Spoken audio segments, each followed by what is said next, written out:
Hello, and welcome to Hello there.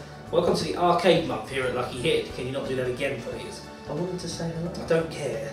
In recent years, arcades have been considered a dying form of gaming. We don't think that's very fair. So we're off to Astro City here in Southend. You mean Astro City? No, I don't.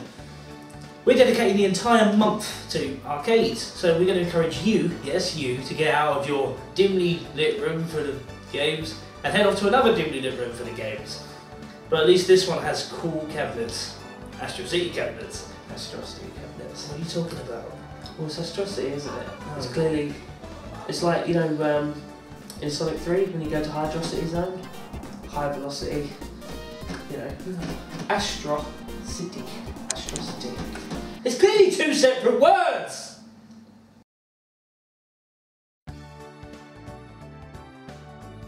Sometime in the late quarter of 2013, a new arcade opened in Southend in Essex.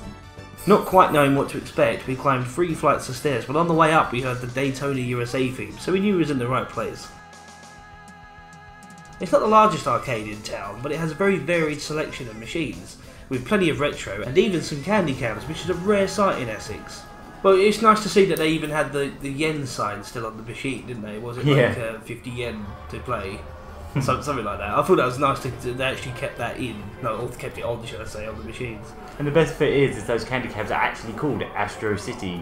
They're like Sega Astro City machines. That's right. Yeah. But it's just as I was saying, they're games that we just don't get here in Essex. You know, you just don't see nowadays in most arcades.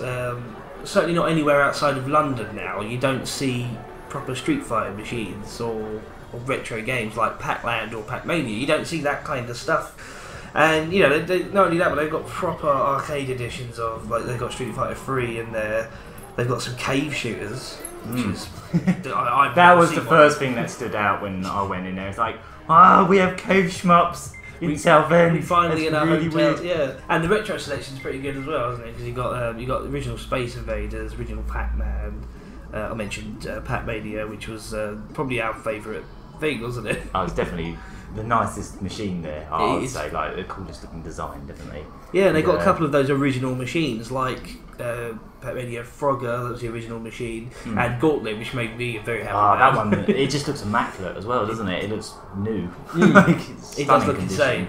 That's a machine I would love to get my hands on. Well, you know where to steal now.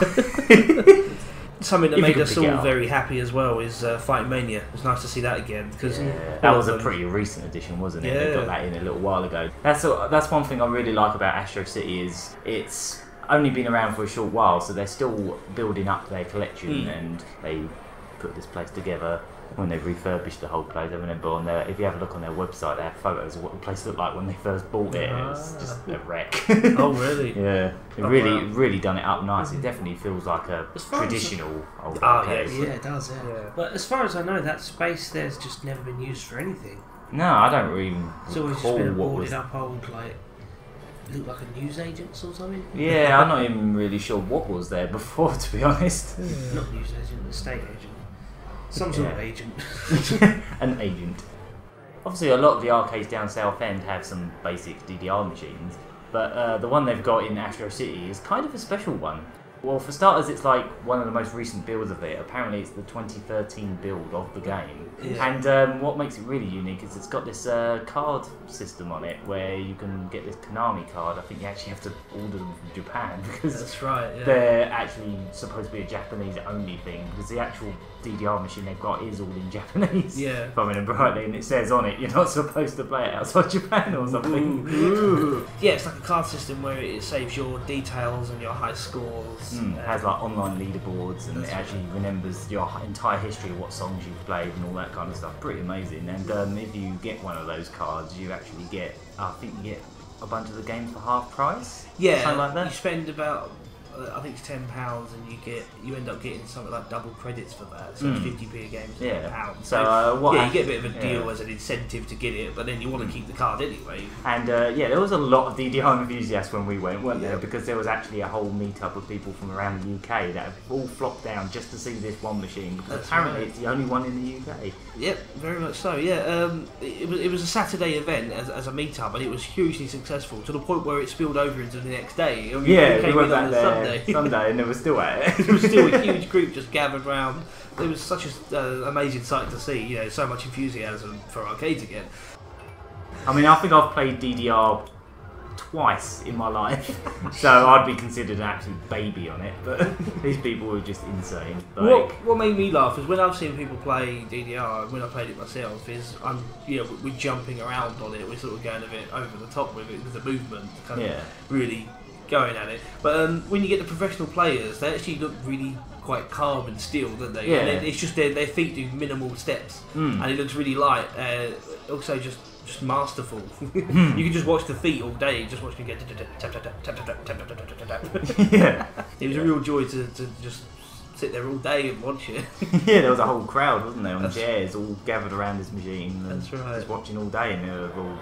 Some of the guys that were there, they were there all weekend playing that game. They just had like towels on their heads. They had like bottles of water, constantly drinking it while they were playing it. It almost got a bit overwhelming, didn't it? After pretty much like 2 days of it non-stop.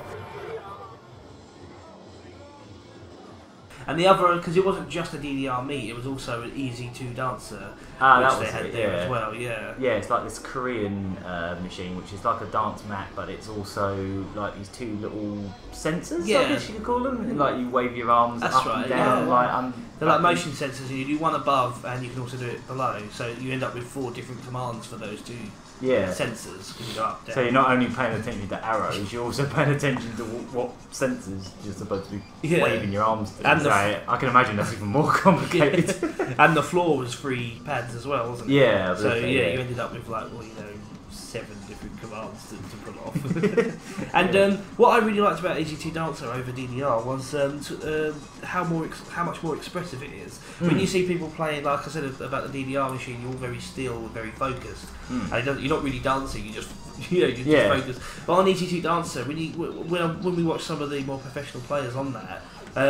They were really being quite expressive with what they were doing. Like not just really waving their hands. Yeah, it was actually kind of dancing and getting into the groove of it, and it looks really, really good to see. Yeah. Well, that DDR event was a couple of weeks ago now, but they have got a lot more stuff coming up in the future because they actually are intending to make this more than just the arcade machines. They actually want to get people in for just gaming in general. Yeah, we had a chat with some of the guys who run the place. They've been talking about how they would like to expand to maybe get another floor of the area they've got, and also they really want to focus on the social aspect as well. So it's definitely a place to keep an eye on, like for the future, because it sounds like they've got a lot of interesting stuff going on. Yeah, this place is run by people that really care about the games and the community. Absolutely. They don't just have these machines to make money. They really want to get that social aspect. They want to make it a place where people want to hang out and meet up, and that's what we want to see. We want to see gamers using arcades again. Getting together and just actually becoming friends. That's right. Not just to pump money into machines. It's also a place where you find other gamers. So that's what we want to see, and I think that is slowly but surely becoming achieved. Very promising place. In fact, there was so much we wanted to talk about, and we were so impressed that we decided to cover Astro City in its entirety over this month. So look forward to our multi-part coverage of Astro City.